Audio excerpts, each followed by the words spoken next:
Todos queremos que nuestros hijos tengan una mejor educación y sabemos que si México va a salir adelante tiene que ser también con una mejor calidad de la educación. En este proceso de definir cómo queremos construir esta mejor educación, hay que echar un vistazo a los países que mayor éxito han tenido. Y Finlandia con frecuencia nos es presentada como un gran ejemplo de una nación que ha logrado construir un mejor sistema de educación. Con Eduardo Andere, especialista en materia educativa, vamos a hablar sobre el ejemplo finlandés.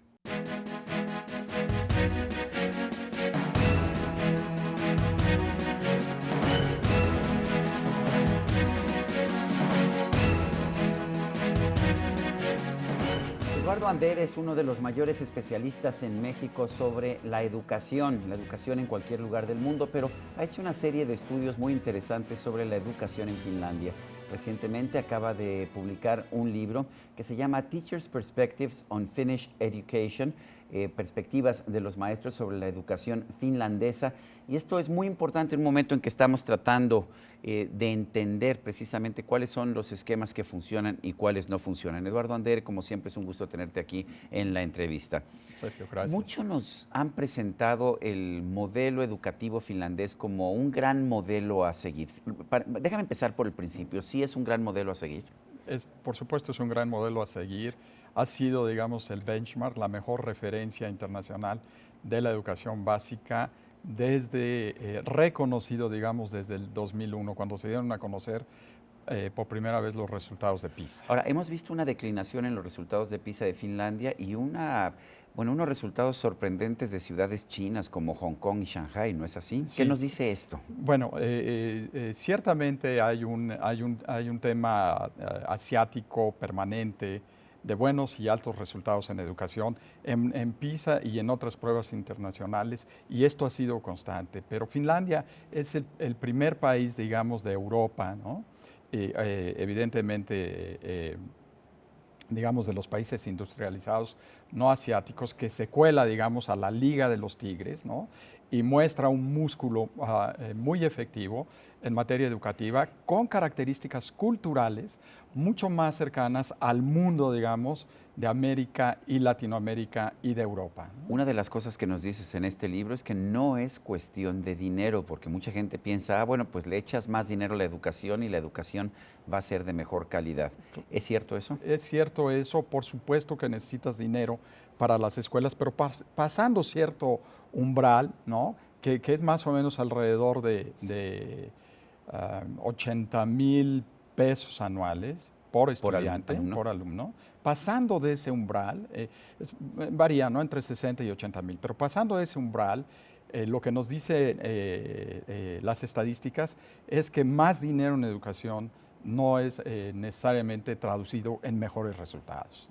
De hecho, tenemos el ejemplo de Estados Unidos. Estados Unidos es un gran ejemplo, Austria es otro gran ejemplo. Son países que gastan mucho en educación. En términos, gastan mucho en las tres principales variables de medición de gasto a resultado, que son gasto por PIB, gasto en relación al tamaño del gasto federal en educación y gasto por estudiante. Desde siempre tú me has dicho que el maestro es crucial en el desempeño educativo de los finlandeses y de hecho tu nuevo libro, el libro que ha sido publicado por la editorial Springer, nos habla de las perspectivas de los maestros. En primer lugar, ¿por qué son importantes los maestros? Bueno, así como Finlandia es reconocido en el mundo, digamos, por tener un cuerpo estudiantil muy de gran calidad, muy elevado. También es reconocido por tener un cuerpo docente muy elevado en términos de calidad. Son escrupulosamente seleccionados, pero provienen de un sistema educativo de educación preuniversitaria de muy alta calidad, donde todos, o a la gran mayoría, salen muy bien evaluados.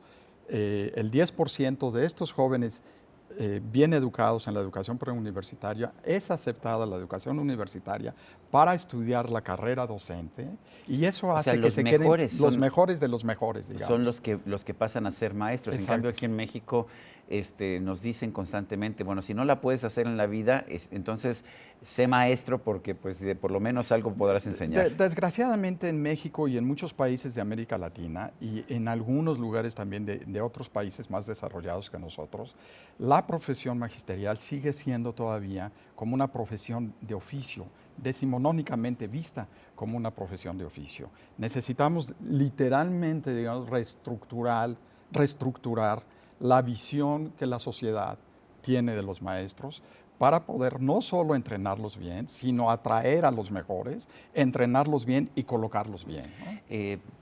Nos estás diciendo que hay un proceso de selección muy importante entre los estudiantes y solamente los mejores pueden aspirar a estudiar para ser maestros.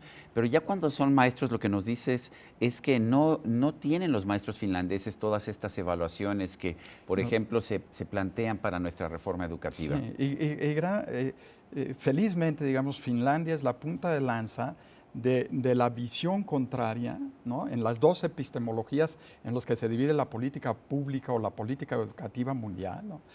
Finlandia, digamos, la punta de lanza de aquellos que piensan que no es la evaluación, ¿no?, lo que va a elevar la calidad educativa.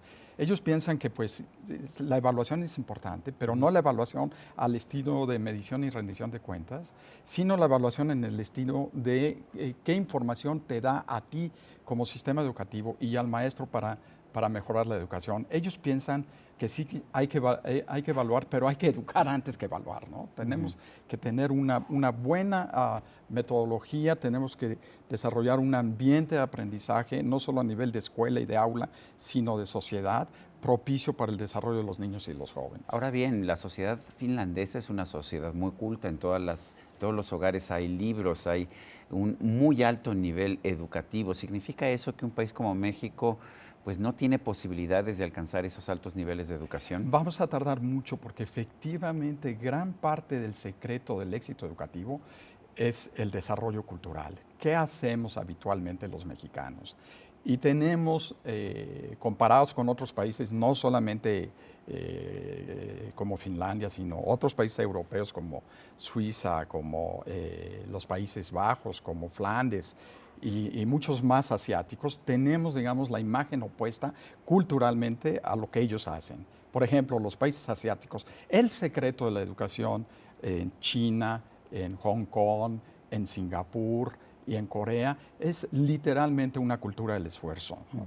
Hay una presión enorme, bueno, incluso los alumnos llegan hasta suicidarse si no logran pasar sus exámenes. En la década de los 70 se prohibieron, digamos, estos exámenes que medían, digamos, el nivel educativo de primaria y secundaria de los niños para cursar o para avanzar en sus estudios de secundaria o de preparatoria, porque llegaron a ser una enfermedad social para una sociedad que ya de por sí, de raíz cultural, es una sociedad orientada por el esfuerzo.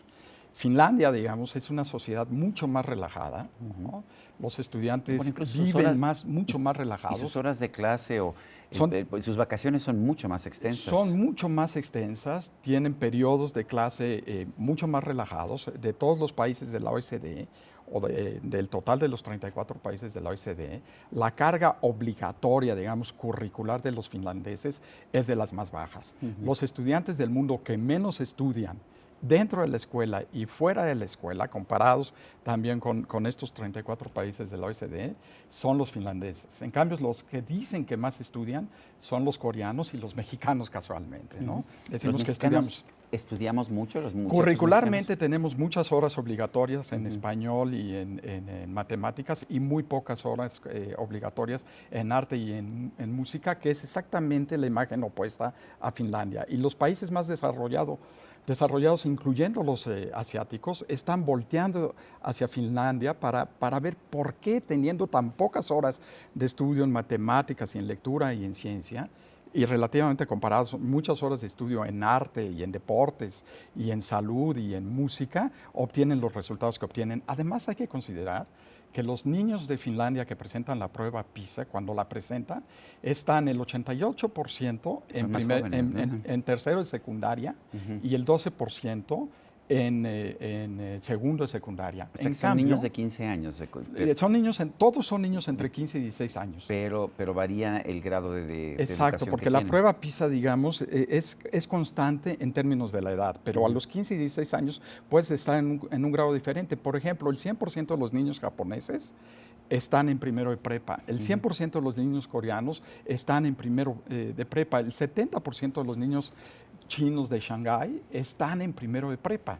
Además, la comparación no es justa. Hay muchísima crítica en el mundo académico de profesores en Estados Unidos, sobre todo en Washington, y en Inglaterra, en Europa, sobre todo en Inglaterra y en Escocia, que critican metodológicamente a la OECD, inclusive la señalan con mucha sutileza, como que la inclusión de Shanghái comparativamente con países, Shanghái es una provincia, es una ciudad, es un municipio de 20 millones de habitantes, ¿no? En un tiene país tiene más habitantes que Finlandia. Sí, tiene más habitantes que Finlandia, pero estás seleccionando a una ciudad y la estás comparando con 64 países, ¿no? Entonces, metodológicamente es inadecuado. Además, han criticado también en términos de cómo se hizo la muestra y le han pedido a estos profesores, le han pedido a la OCDE transparencia, le han dicho que publique todos los correos electrónicos de la comunicación de la OCDE, ¿no? De PISA, digamos, de la Dirección de Educación que maneja PISA, con China para saber cómo es que se realizó la muestra y cómo es que la OECD decide comparar a una ciudad, ¿no? Con países enteros, ¿no? Con lo que tú has aprendido de la educación finlandesa, ¿cuál sería tu recomendación hacia México? ¿En qué podemos aprovechar los mexicanos el ejemplo de Finlandia? Bueno, primero lo que yo siempre he dicho, lo menciono en este y en otros libros, es que no podemos copiar políticas y menos culturas, ¿no? Las culturas se tallan con muchos años, ¿no? Nos pueden llevar 100, 200 o 300 años, pero sí podemos aprender de lo que se hace en otras fronteras, ¿no? Y cómo nuestro vecino riega el jardín y cómo nuestro vecino trata la tierra para que obtenga mejores flores, ¿no? No necesariamente copiarlo, pero sí aprender. ¿Y qué podemos aprender de los finlandeses? Uno, no evalúan, no evalúan los resultados educativos, ¿no? Le ponen mucho más énfasis al proceso de enseñanza-aprendizaje. Número dos, tienen un gran esquema de selección y de formación de maestros y profesores. Número tres, están mucho más preocupados por la realidad holística de los niños y de los jóvenes. O sea, la realidad completa. Completa, no exacto. solamente una parte de un Exacto. examen, digamos. Y no la segregación de la sociedad. Nosotros vivimos segregados. Y ahorita que venía a la entrevista, Sergio, pues me di cuenta tenemos la segregación hasta en el periférico, ¿no? O sea, con los segundos pisos hemos segregado a la sociedad. Y los finlandeses son muy cuidadosos de integrar a la sociedad, integrarla en lo social, en lo económico, en lo político.